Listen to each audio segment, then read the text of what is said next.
Voilà, bon Seigneur, bonsoir à tous. Alors, je suis heureux d'être parmi vous ce soir, de pouvoir vous dire un petit mot de la part du Seigneur.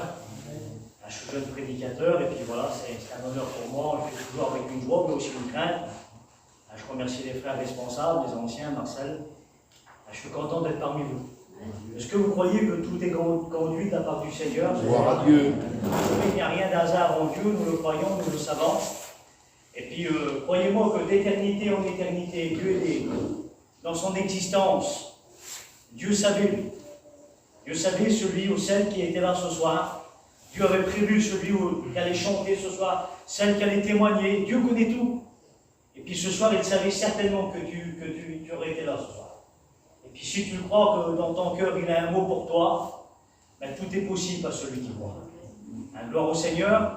Voilà, je suis content de vous faire la réunion. Puis avant tout, on va prier le Seigneur. Je vais demander à Marcel qui prie le Seigneur. Alléluia. Nous voulons te venir, Seigneur.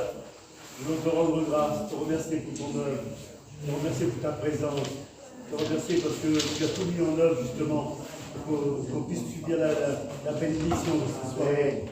Te remercier, Seigneur, parce que tu vas te servir de shalom, parce que tu vas loin de toi, parce que Seigneur, tu vas passer les mots dans son cœur, parce que Seigneur, ces mots vont disparaître dans notre cœur à nous.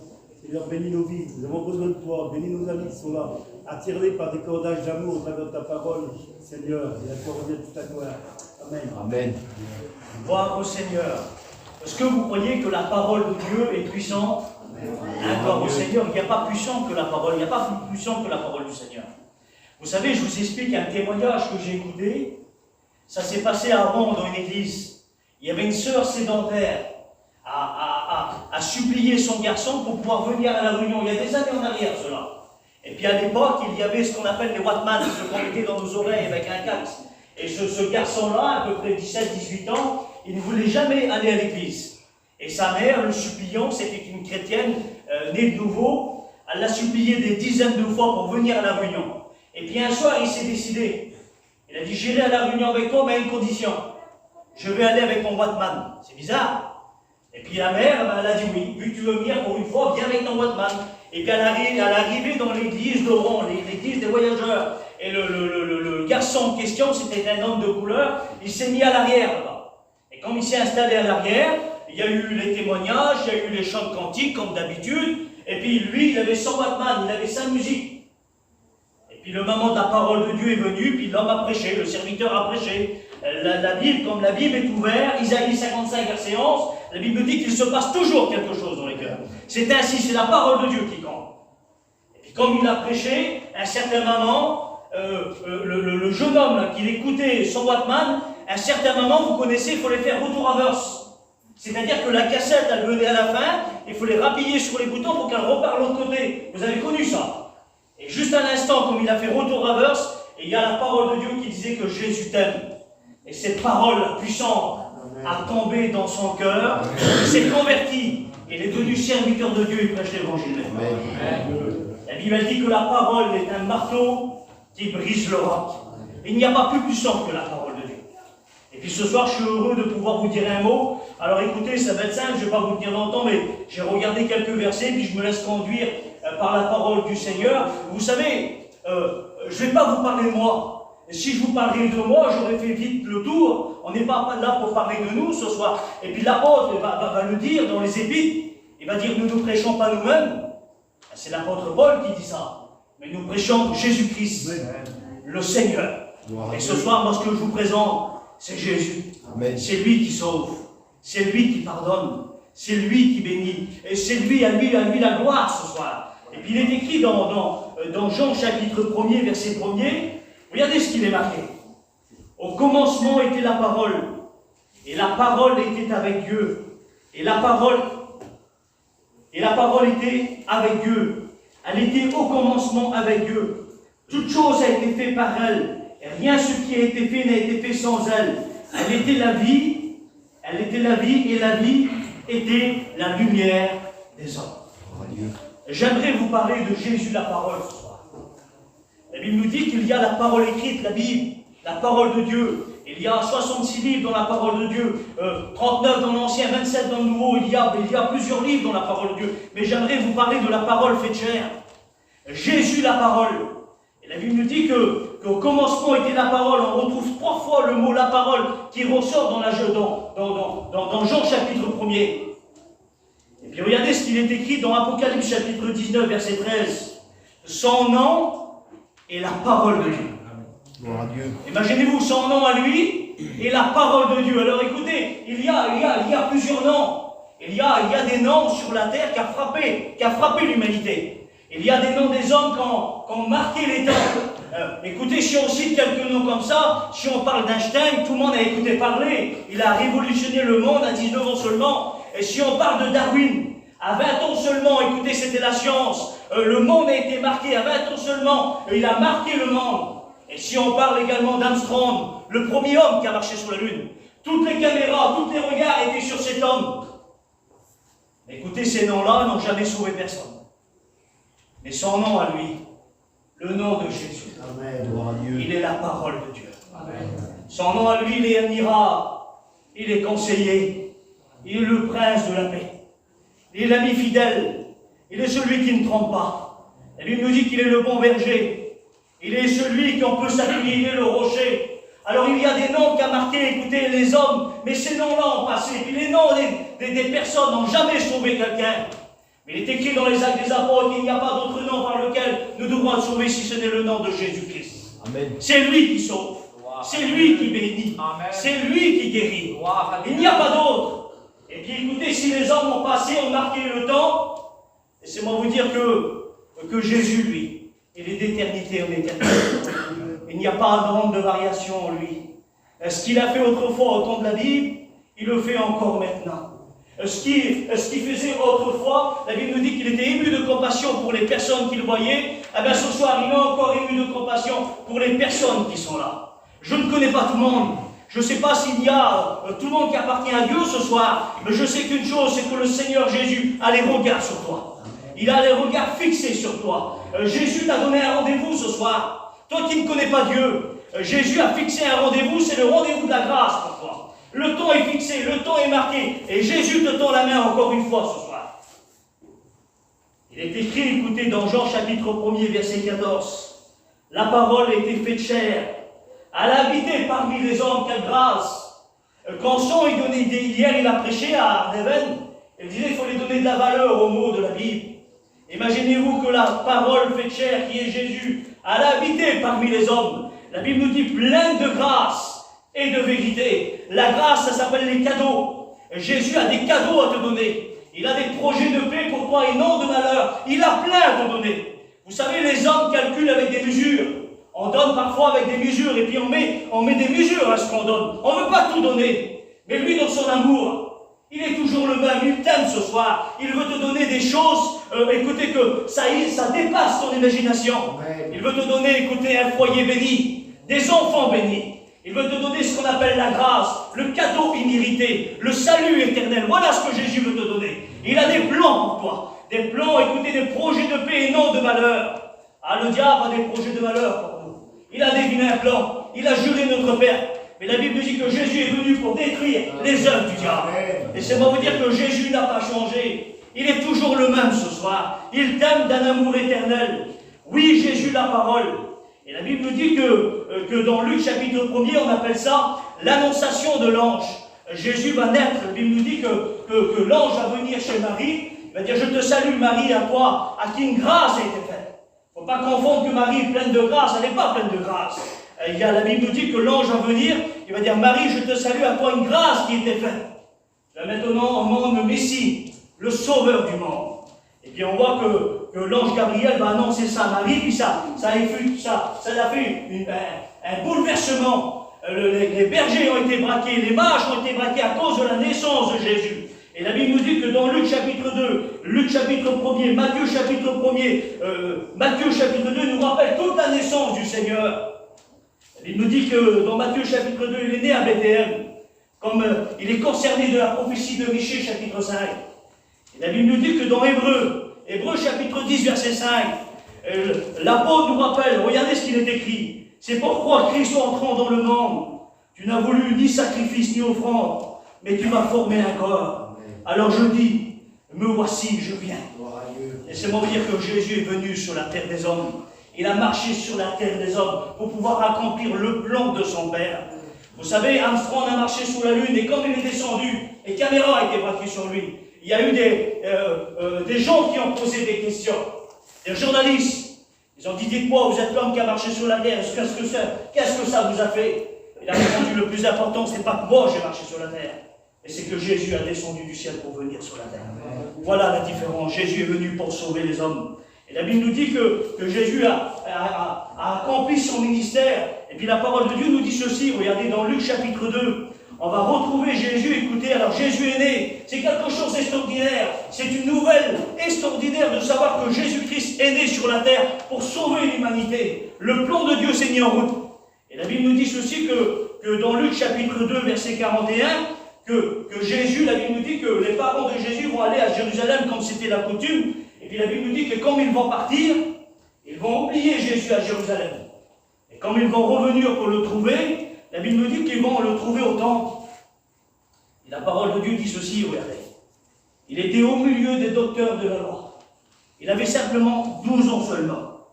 Et la Bible dit que les docteurs de la loi vont l'interroger. Jésus, à 12 ans, les docteurs de la loi, ils vont l'interroger. Et puis la parole de Dieu nous dit ça, qu'ils vont être étonnés des réponses et des questions qu'il leur donnait. Jésus la parole, écoutez, fait chair. Ils étaient étonnés, ils étaient frappés par les réponses que le Seigneur Jésus donnait, seulement à 12 ans.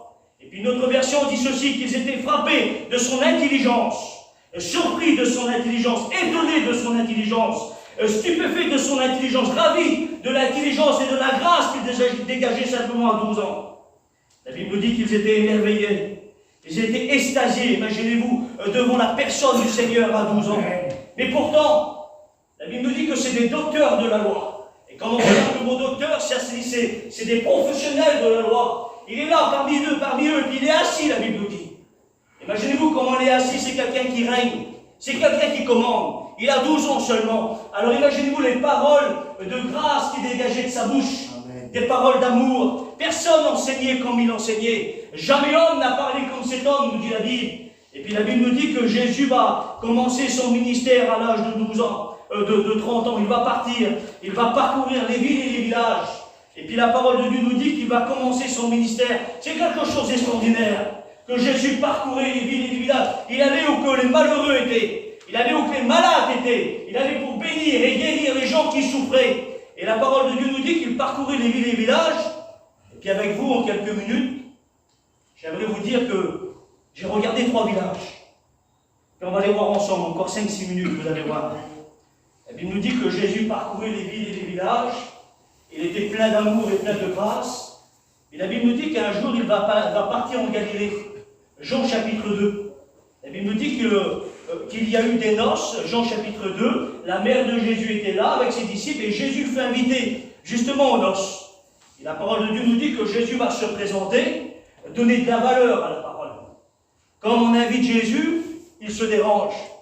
Comme on invite Jésus dans notre cœur, il vient.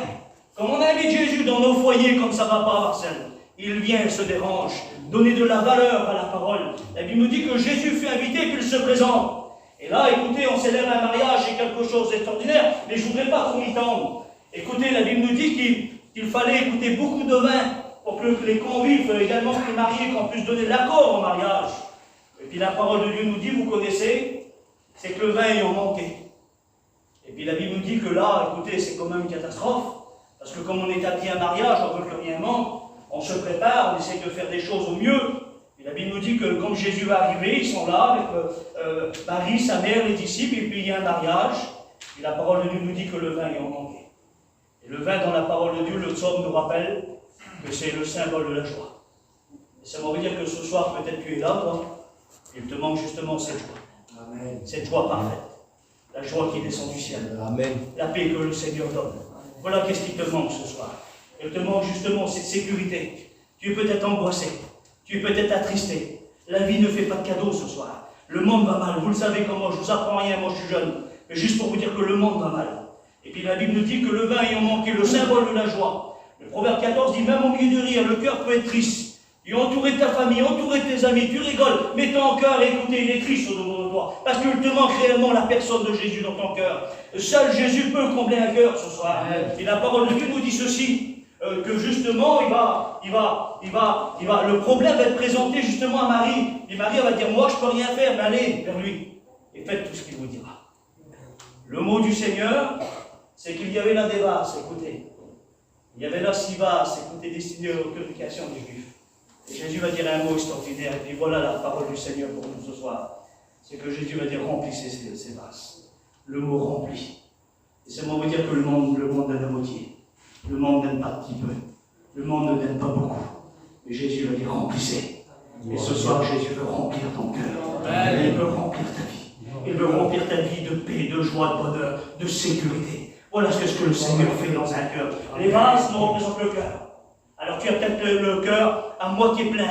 Parce que tu mets des choses, écoutez, le cœur, 8 sur 13 cm, c'est pas grand constant. Il est incomblable, il est insatisfaisable, on peut mettre ce qu'on veut. Mais quand Jésus met la main dans un cœur, comme il vient apporter la sécurité, comme il vient apporter le salut, comme il vient apporter le vrai bonheur, c'est bon vous dire qu'on a un cœur comblé. Vous connaissez l'histoire, la Bible nous dit que le vin ayant changé. Vous savez, Jésus n'est pas venu pour améliorer, il n'est pas venu pour, fabriquer quelque chose, non.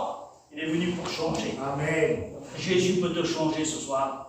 Je ne sais pas quelle est ta situation. Je ne sais pas ce que tu vis en ce moment. Il y a des foyers difficiles, il y a des enfants difficiles, il y a des maris difficiles. Et puis la vie ne fait pas de cadeaux, je le répète. Je ne sais pas comment tu es venu, mais laisse-moi te dire que la puissance de Jésus n'a pas changé. Il veut te changer, il veut bouleverser ta vie, ton cœur, ton foyer, tes enfants. Voilà ce que le Seigneur peut faire. Il n'a pas changé. Hébreux 13:8, il est toujours le même. Et ce soir, il a les regards sur toi. Alors le Seigneur, dans son amour, ne condamne personne. Il t'aime ce soir. Il t'aime dans l'amour éternel, il l'a prouvé à la croix. Il a les regards sur toi, il veut te bénir ce soir. Alors il y a une autre ville que Jésus s'est déplacé, c'est Jéricho. Vous connaissez Marc chapitre 10, je vais aller vite, je ne vais pas m'étendre. Mais il y a un homme qui est là. Il y a un homme qui s'appelle Bartimée. Pourtant, il est dans une belle ville, Jéricho, la ville des palmiers. Écoutez, la ville, écoutez, le plus beau coucher de soleil, c'est Jéricho encore aujourd'hui. C'est quelque chose d'extraordinaire. Mais là, il y a un homme, Bartimée, aveugle, mendiant, la Bible nous dit. Alors, écoutez, il était de Chorlot, il n'avait rien. Il était aussi malade. Il était, écoutez, pauvre dans les finances, mais il était aussi pauvre spirituel.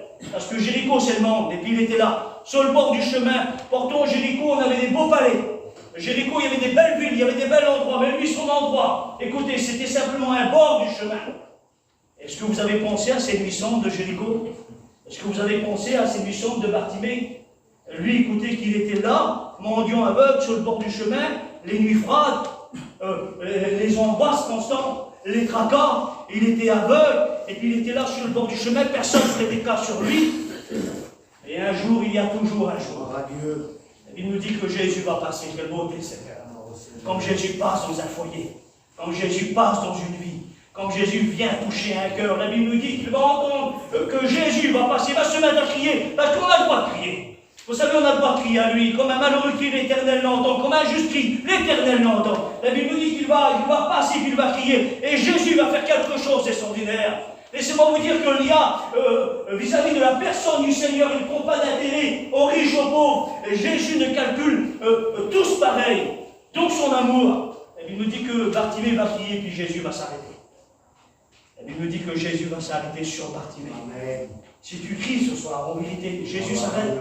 Si tu demandes, Jésus s'arrête. Si tu veux quelque chose, Jésus s'arrête. Bartimée, un pauvre mendiant, a fait arrêter le Seigneur Jésus dans son amour.